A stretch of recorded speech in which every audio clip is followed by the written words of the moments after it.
Joining us now from Oakland University is the Ethics Bowl team coach Lisa Campbell and team president Erika Luft with us now on the MegaCast. Thank you for being with us today. Thank you for having us. So let's start with you, Coach Campbell. Tell us a little bit about Ethics Bowl team. What is the Ethics Bowl team, and what kind of competitions does the team participate in? Ethics Bowl is a combination of a lot of different things that have come together and has only been around about 18 years now. And it is a combination of debate, of critical thinking, of a meeting of the minds, if you will. It's sort of a group of students who have decided to look beyond the surface of different case studies that they're presented with and to explore just what's the right thing to do. And critically thinking, they dive very deep into each case study to really get the background and really figure out where their attention really does lie and what they feel the right thing to do for each situation is. So, Erika, your team recently competed in a regional competition debating 6 different various topics. Can you tell us a little bit about some of those topics and what went in to competing against other Ethics Bowl teams across the local area, across the region as well? Yeah, that's right. Some of the cases that we presented were on issues such as keeping invasive species as pets, the filibuster, homelessness, and vaccine patents. They're very wide topics covered. And basically what we had to do in preparation, we actually had to prepare, I think, 12 cases. Is that right, Lisa? And basically every practice, we did mock rounds. We were given a question by Lisa and had to give a 7 to 10 minute speech. And we were separated into teams and we were basically questioned by the rest of our classmates. So then when you're preparing for this, Erika, because you have a number of different topics, because you're not really sure, or you may be sure in some cases, I don't know, going in what topics you're going to be discussing or you're going to have to debate as a team at these competitions, how do you approach, or how does your team approach then the preparation for that? Are you just going through, like you said, a variety of different topics? Are each member of your team then going through each of those topics? Are you assigning certain people? How does that work? Yeah, we assign like a team captain to each case. Lisa calls it our quarterback. They're effectively the one that leads the moral discussion of the case. They do the bulk of the writing as well. And then other team members are assigned to that case in peripheral roles. In competition, we actually don't know which of the specific cases are going to get called. There's always a few that don't end up being called. And also, we don't know which ones we are going to have to speak on. Some cases we just do commentary, and then some cases we do the presentation. We're joined by Oakland University Ethics Bowl team coach Lisa Campbell, as well as team president Erika Luft with us today on the MegaCast. And so, Coach Campbell, your title of coach of the Ethics Bowl team, what does that entail? Because you have the members of the team that are ultimately going to be competing. They need to build those arguments. They need to be able to be prepared to present them. So you as a coach, how are you helping the members of this team prepare and then execute their plan in a way that makes them competitive against other teams across the region, across the state, and across the country? Typically, we have 2 coaches, and unfortunately, this semester we only had 1 because our other coach was on sabbatical. But I'm from the communications department as well as the philosophy department, and so I help the students construct the arguments, and I basically guide them in which direction and ask them questions that force them to look at their own perceptions of what the right thing is to do. And then when they practice their cases, I ask questions that might get them to think about tangential elements of the case or something that might be brought up that maybe nobody talked about when we were practicing and discussing which way we were going to go. I also help them and basically guide them. They do most of the research in terms of which moral argument are they following. For example, are they looking at a utilitarian type of design for their argument? Are they looking more at deontology, like do we have a duty to protect these species, for example, in the species case? And then I take care of all the administration, the things that have to be put through the college and how we get there and how we travel and getting assigned with the different regions and basically all the admin that nobody wants to take care of. So, Erika, for you, how did you get involved with Ethics Bowl? What led you to it, and how ultimately did you make the decision that this was something you wanted to be involved in? Yeah, so I took an intro to logic class my first semester of college, and the professor let me know that there was an Ethics Bowl team. I had no idea what it was. And so he recommended that I try out. And then the following summer I did. And thankfully I got on. And this is my second year doing it. I was on the team last year. And yeah, now I'm the president.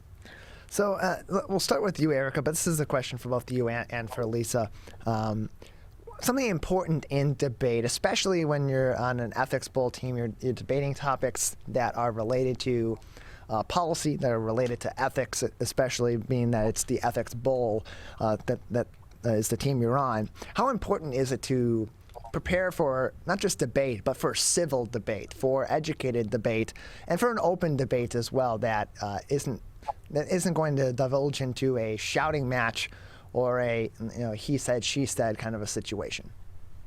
Yeah, I think that's actually something that we're graded on within competition, that we have to remain civil, and it's more of an open discussion.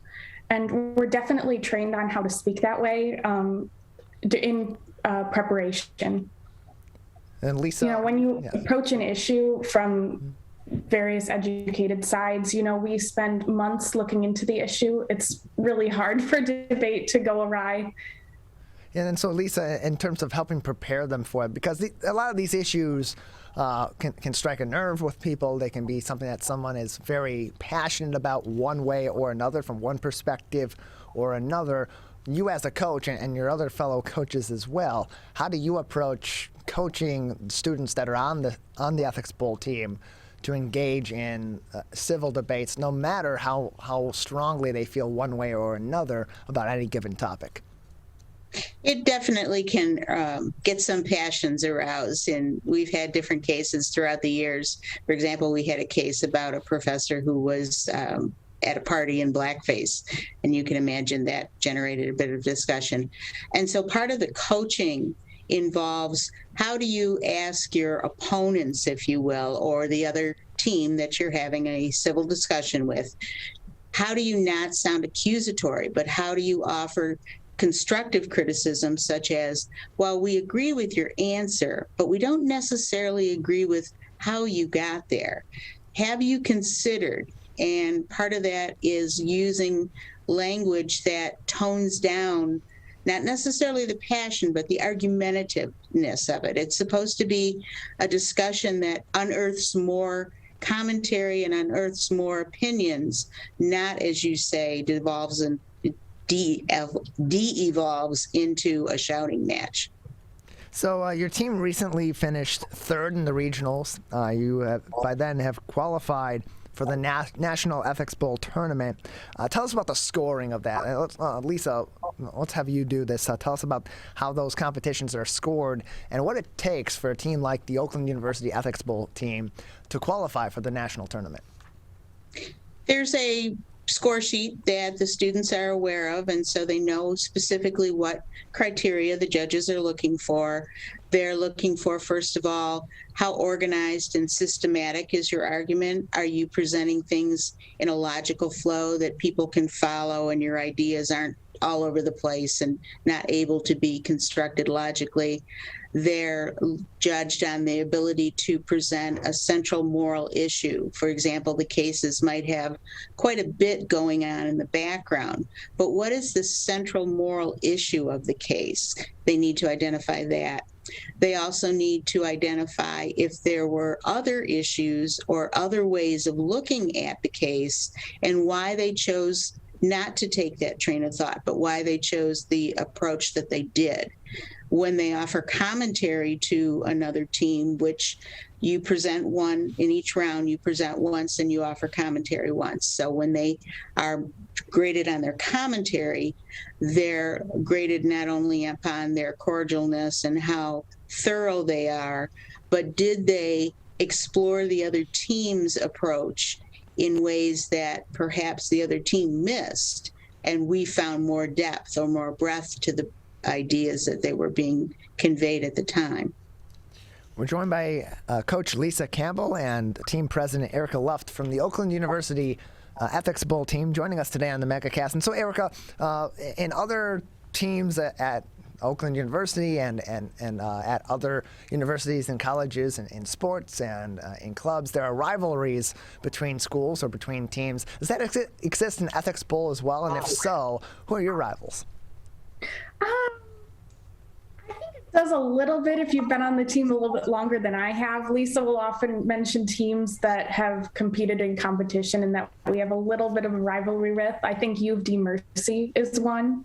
The University of Michigan has competed in the past, although I don't think I've competed against them personally. I am relatively a new member, so maybe we'll have another team rivalry go on as I've gotten more experience on the team. And so, Lisa, I'll give you the same question as well. Erika mentioned that there are some rivalries that were kind of pointed as maybe being a rivalry, maybe not, from the coaching staff. Can you explain maybe if there are any or teams that you're closely competing with on a regular basis? Regularly, we run into the same teams because we're grouped as a geographic region. Mm-hmm. And so U of D Mercy is one of the schools that we had often seen in the past. Unfortunately, they haven't been with us the last year. I'm not really sure why. Funding does affect everybody. We also run into Grand Valley State quite often and Bowling Green, which is where I did my postgraduate work. So, of course, I've gotten to know their coach, and there's a little bit of a rivalry there. And basically teams from the Illinois, Indiana, and Ohio region that we've run into consistently are what you would think of as being our main competition, or if you would, a little bit of a rival. Teams that we've never run into before, we're always curious.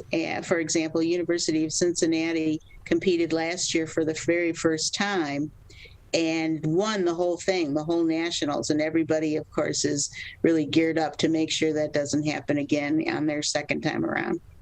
So, Erika, if other students at Oakland University or potential Oakland students going forward are interested in something like Ethics Bowl, how can they get involved with the team? Yeah, we host tryouts every year in March for the coming academic year. We also do recruitment at Grizz Fest, which is our fall student activities fair. If anyone's interested, they can reach out to Lisa or myself, and we'll be happy to keep their name once tryouts come around. Lisa, Erika, we thank you very much for joining us today on the MegaCast. Anything else you'd like to say about the Ethics Bowl team at Oakland before we let you go? I'd just like to encourage anybody who thought, wow, that sounds sort of interesting. We welcome all majors. We don't necessarily focus on philosophy majors. In fact, we only have 2 philosophy majors and a philosophy minor, I believe, this semester. We have had all kinds of people from all different backgrounds, especially those that want to go into law school, medical school, graduate school, because it really does help develop the ability to think critically, which is the next step in advanced education. Well, we thank you both for joining us and appreciate your time telling us more about the Ethics Bowl team. Thank you very much.